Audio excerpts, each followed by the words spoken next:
Ya, assalamualaikum warahmatullahi wabarakatuh. Waalaikumsalam, Pak. Halo.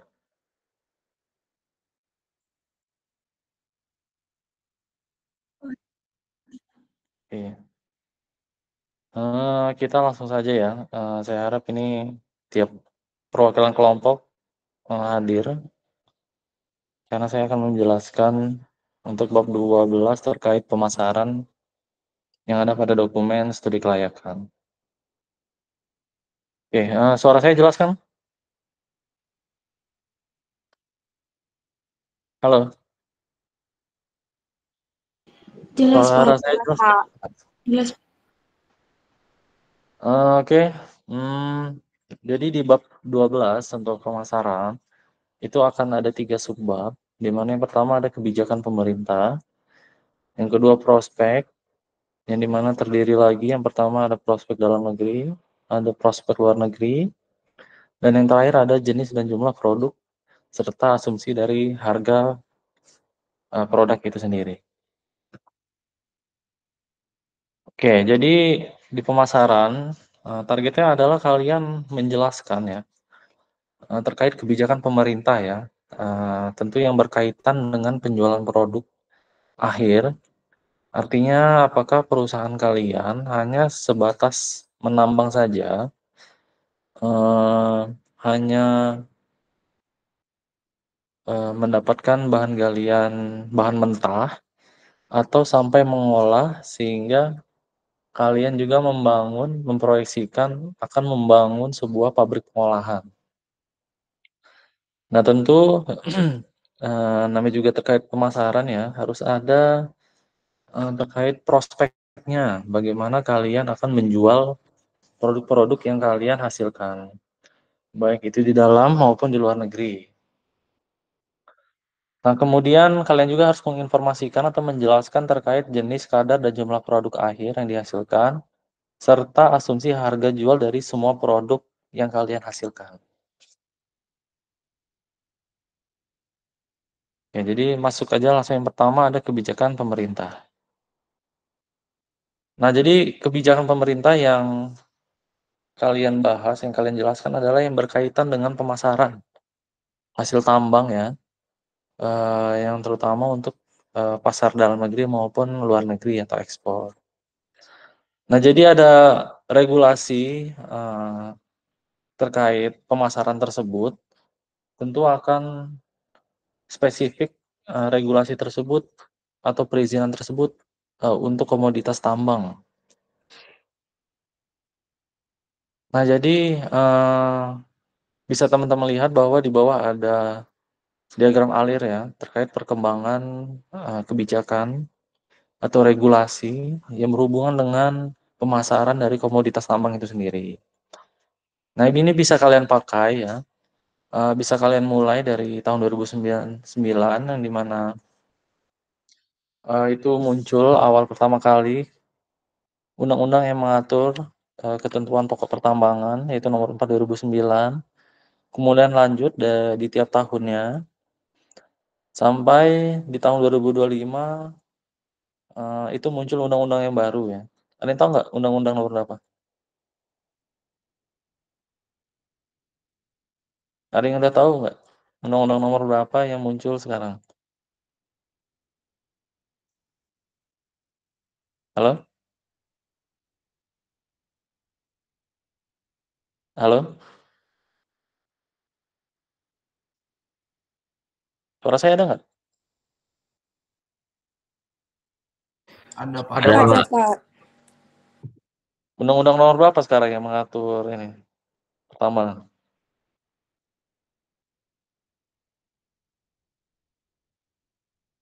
Ya,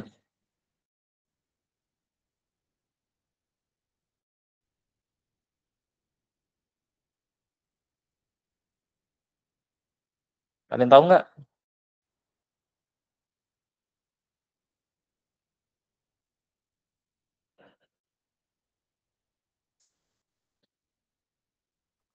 Izin Pak terkait pemasaran itu ya Pak, pemasaran Enggak, jadi undang-undang mineral kan dan batu bara, dulu Pak. ada Undang-Undang Nomor 4 2009 ya, terkait peraturan pertambangan. Kemudian muncul yang baru kan Undang-Undang Nomor 3 ya, benar nggak? Tahun 2020. Nah, di Iya, Pak, 2025 Undang-Undang kan Nomor muncul 3 nih tahun undang-undang yang baru. Sekarang mau Undang-Undang nomor berapa nih? Undang-Undang nomor 2, Undang-Undang Pak. nomor 2, Pak. Nomor 2 tahun 2025, Pak.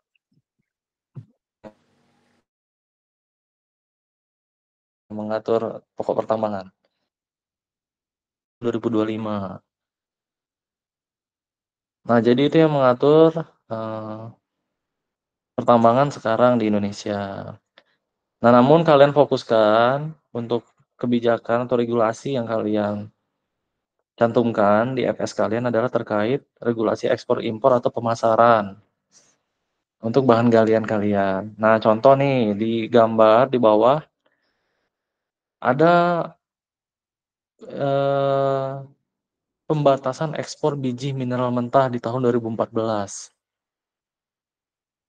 Nah, kalau kalian tahu di 2014 yang pertama kali dilarang diekspor adalah biji tembaga sampai 2017.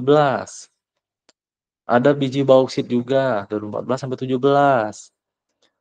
Nah, kemudian di tahun 2020 kalau tidak salah atau 2020 itu dilarang lagi untuk biji bauksit. Nah, jadi kalian lanjutkan ya di tahun 2017 sampai 18, 19, 20 terkait pemasaran. Buat kalian buat diagram Maril seperti ini untuk di FS kalian. Kemudian kalian jelaskan apa saja regulasi yang terkait dengan pemasaran bahan galian tambang kalian. Karena akan berbeda-beda ya. Kalau larangan kan yang dilarangkan ini ekspor biji mineral mentah. Jadi kalau di batuan kan nggak ada. Berarti itu nggak dimasukkan. Kalau di batu bara dimasukkan apa enggak? Kan enggak juga. Kalian sesuaikan dengan bahan galian kalian. Seperti itu. Sama dengan batuan juga. Mungkin nanti ada tambahan terkait otonomi daerah mungkin dan sebagainya. Pokoknya sampai di tahun kalian membuat FS itu. Nah, kemudian bisa kalian juga masukkan kebijakan terkait hilirisasi mineral atau batu bara.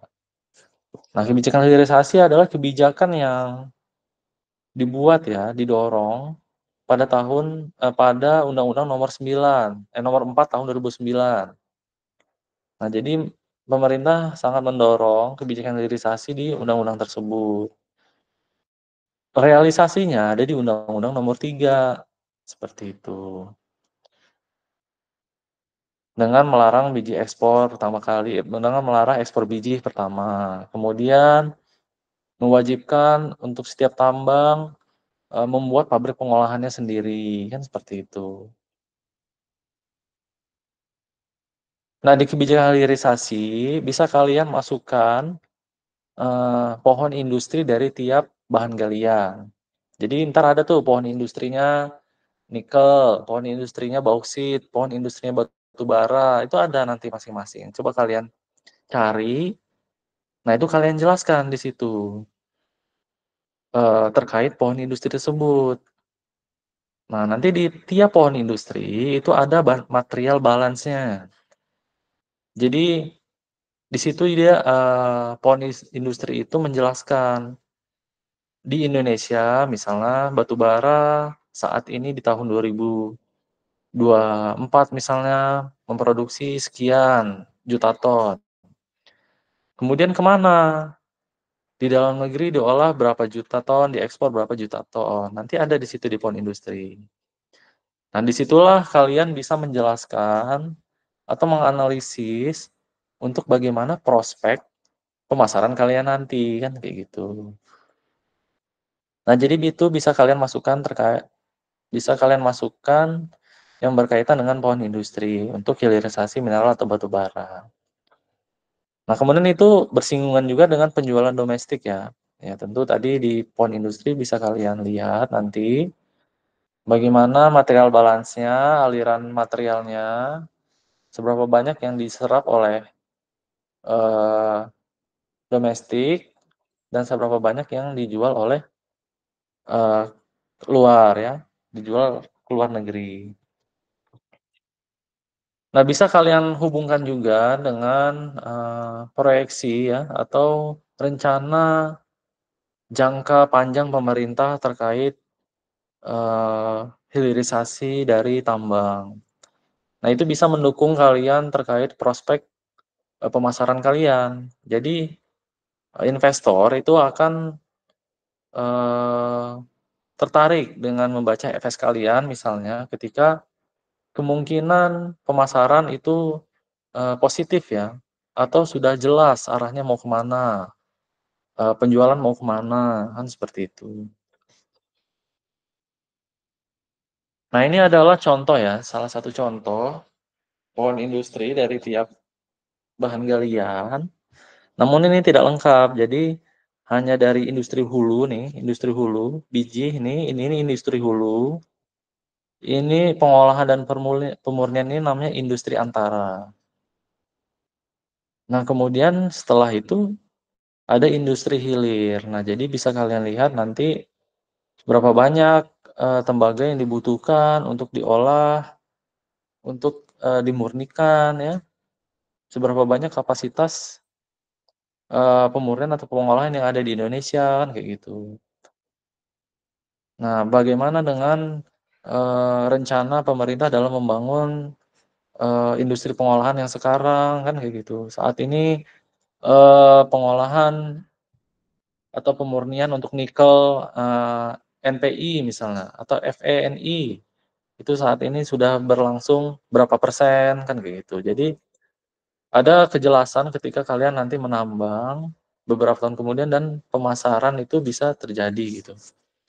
Bahwa produk-produk kalian nanti itu bisa terjual.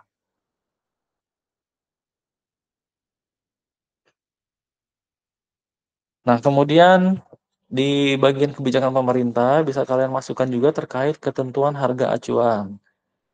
Nah, ini bisa kalian masukkan terutama yang berkaitan dengan asumsi ya atau bagaimana perumusan harga bahan galian yang kalian kerjakan, asumsi yang menjadi acuan untuk transaksi pemasaran kalian seperti itu. Oke, sampai sini ada yang mau tanya nggak?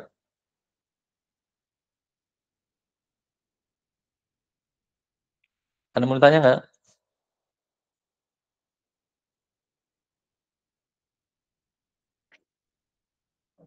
Halo, Lanjut, Pak.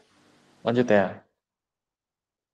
Oke, kita lanjut ke sebab yang kedua yaitu prospek. Nah, jadi ada dua. Yang pertama ada prospek dalam negeri. Bagaimana prospek pemasaran kalian ya untuk domestik yang di dalam negeri. Bagaimana permintaan industri, permintaan dari bahan galian kalian. Bagaimana konsumsinya, konsumennya siapa saja. Nah, itu bisa kalian jelaskan di sana.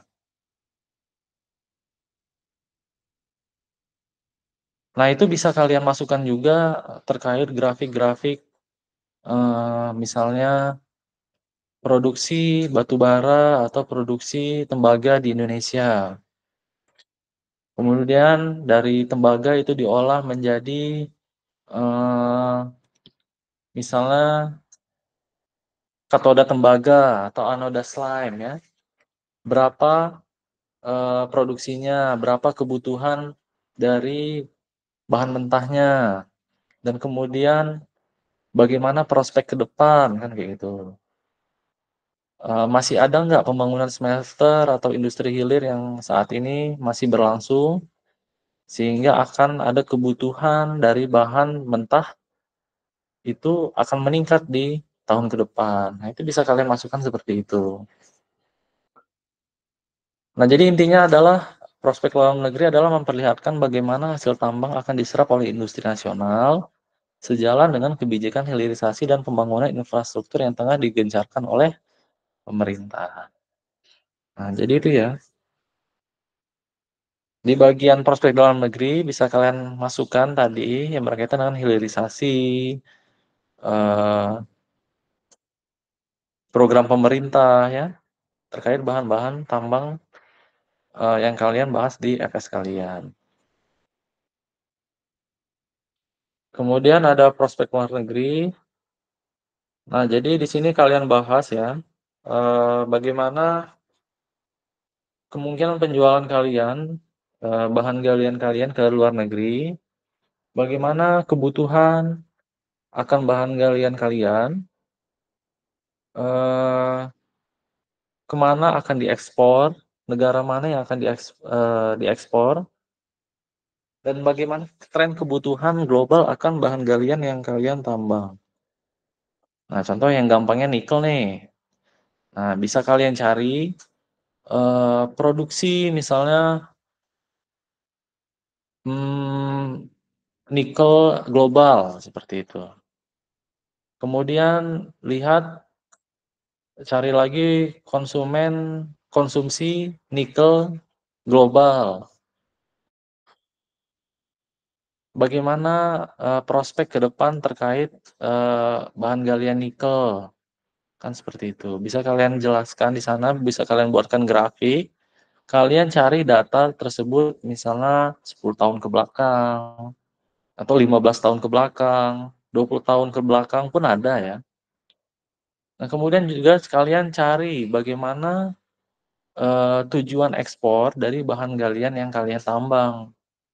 Seberapa banyak ekspor misalnya nikel ke Tiongkok berapa, ke Cina berapa, batu bara ke India berapa juta ton, ke Australia, ke Jepang, ke Cina ya, ke Rusia.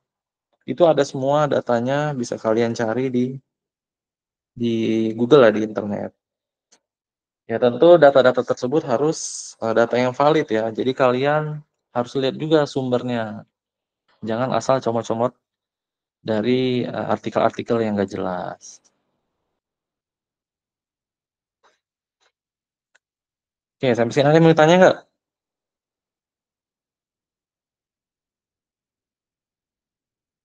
Ya, berarti aman ya, ya. Oke, yang terakhir ada jenis dan jumlah produk serta asumsi harga.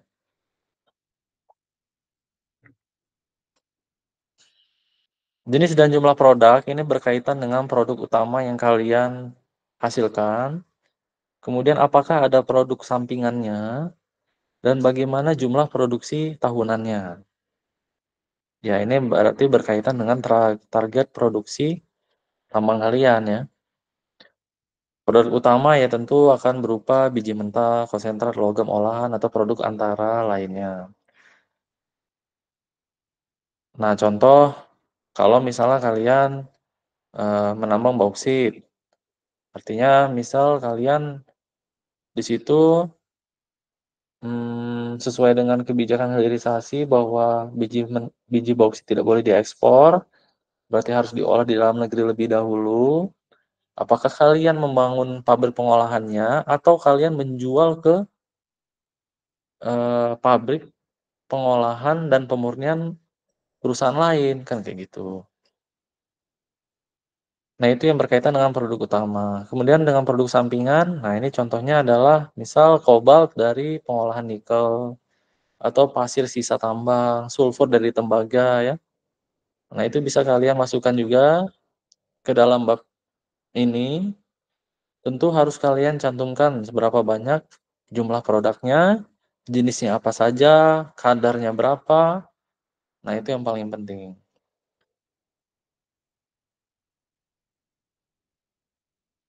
Nah, di bab ini, jenis dan jumlah produk ini tidak ada matrik khusus ya, atau tabel khusus bagaimana kalian menampilkannya. Yang pasti harus ditampilkan sesuai dengan produksi tahunannya. Harus jelas di tahun 2026 misalnya produk utamanya berapa ton, produk sampingannya berapa ton, kadarnya berapa, kan kayak gitu. Misal produk utama dari nikel misalnya. Ya tentu nikel kan nggak hanya satu kadar ya di dalam satu pit misalnya. Akan banyak sekali kadar-kadarnya. Nah, itu harus kalian catat semua. Misalnya kadar 1,2% sekian ton, 0,9% sekian ton, 0,6% sekian ton, itu harus jelas semua di situ. Karena apa? Karena ini akan berpengaruh nanti sama perhitungan cash flow kalian ya. Perhitungan royalti, iuran itu akan berbeda-beda dari setiap kadar bahan galian yang kalian tambang. Dan juga akan berkaitan dengan penentuan asumsi harga produk-produk yang kalian hasilkan. Nah, jadi harga produk ini harus kalian benar-benar perhatikan karena inilah yang menjadi inti dari penjualan atau pemasaran yang akan dimasukkan ke dalam cash flow kalian. Kalau kalian salah menentukan harga, bisa-bisa kalian nanti rugi ya, atau bahkan nanti tidak untung tambang kalian. Artinya kan perencanaan kalian tidak tepat kayak gitu. Nah, untuk menetapkan harga itu ada 3. Yang pertama berkaitan dengan harga acuan pemerintah ya. Kalian pasti udah sering dengar ya yang berkaitan dengan HBA, HMA ya, yang dikeluarkan oleh SDM. Kemudian ada harga pasar internasional. Ada LME, ICI, LBMI, dan sebagainya bisa kalian cari semua. Dan kemudian ada harga kontrak atau harga yang disepakati dengan pembeli. Nah, tapi ini biasanya jarang. Nah, bisa kalian pakai di antara kedua ini ya, harga acuan pemerintah atau harga pasar internasional. Karena biasanya harga acuan pemerintah juga akan merujuk kepada harga pasar internasional, terutama di LME nih, contohnya ada tembaga ya, terkait mineral-mineral ya, perak dan sebagainya. Kemudian ada London Bullion Market, ini untuk harga emas biasanya. Nah, ini juga perlu kalian perhatikan bahwa ada variasi harga. Nah, ini yang saya jelaskan tadi, bahwa setiap kadar itu akan berbeda-beda harganya. Nikel kadar tinggi dan kadar rendah itu akan memiliki harga yang berbeda. Batu bara dengan kalori tinggi dan kalori rendah akan mempunyai harga yang berbeda. Dan yang satu lagi, harga dengan tujuan pasar domestik sama ekspor itu akan berbeda juga. Kayak gitu.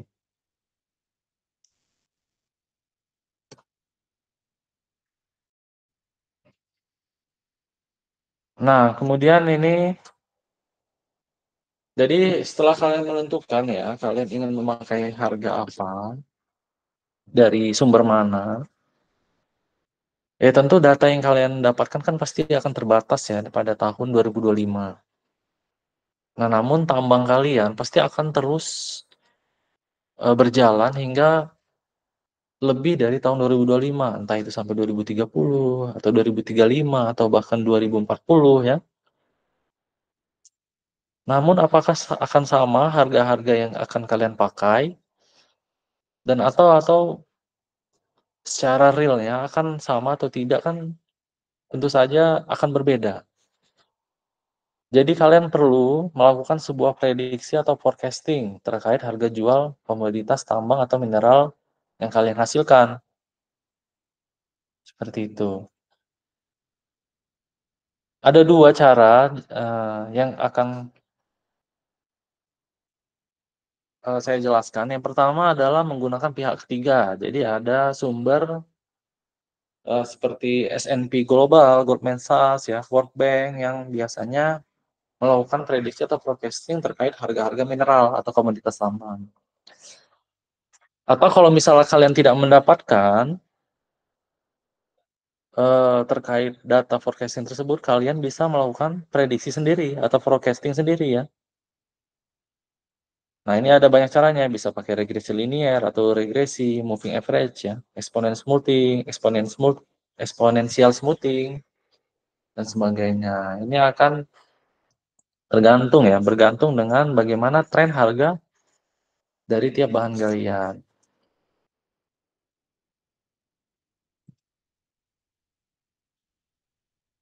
Nah, kemudian dalam menentukan harga, tidak hanya kalian mengambil atau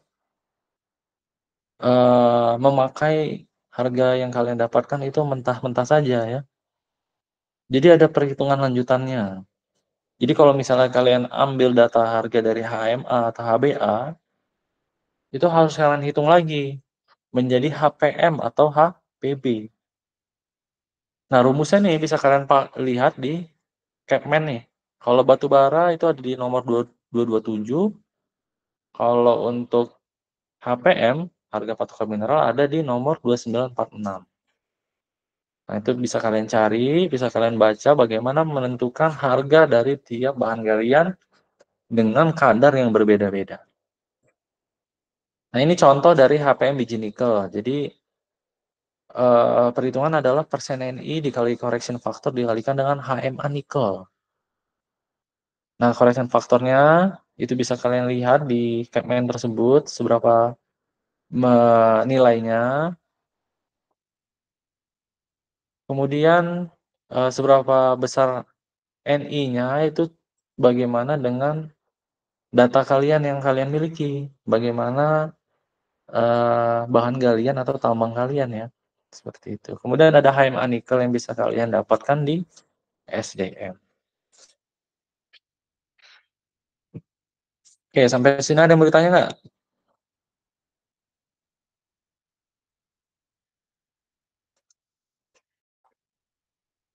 Nggak ada? Tidak, Pak. Oke, kalau nggak ada, saya harap kalian bisa semua mengerjakan ya. Yang berkaitan dengan bab 12 pemasaran ini. Kan ada banyak mungkin yang harus kalian cari dan kalian masukkan terkait dengan bab 12, yang dimana yang merupakan bab yang penting ya. Karena akan berhubungan dengan bab yang terakhir, yaitu terkait dengan analisis investasinya. Oke, kalau nggak ada yang mau ditanya, ada yang mau ditanya nggak? Nggak ada? Ada nggak? Oh iya, gimana Salsabila?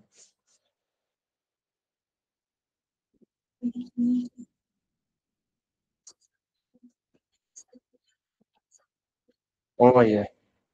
Kalau UTS kemarin saya baru nanya Pak Alio, nanti akan disampaikan oleh beliau dengan Bu Jarwinda dan Pak Fadil, nanti akan diinformasikan langsung ke ketua kelas ya oleh Pak Alio. Jadi tunggu saja. Yang pasti itu ada presentasi ya untuk sampai bab berapa kalian sudah belajar. Nah, mungkin secara detailnya nanti oleh Pak Alio akan dijelaskan ya. Seperti itu. Ya. Ada yang mau ditanya lagi? Nggak ada? Halo?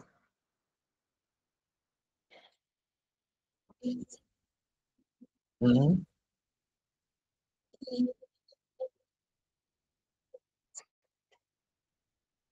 Oh iya boleh, nanti saya share ya. Oke.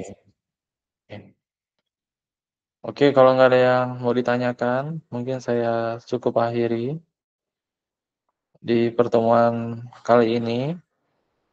Untuk UTS nanti tunggu saja kabar dari Pak Alio. Sekian, wassalamualaikum warahmatullahi wabarakatuh. Waalaikumsalam warahmatullahi wabarakatuh. Waalaikumsalam warahmatullahi wabarakatuh. Waalaikumsalam, Pak.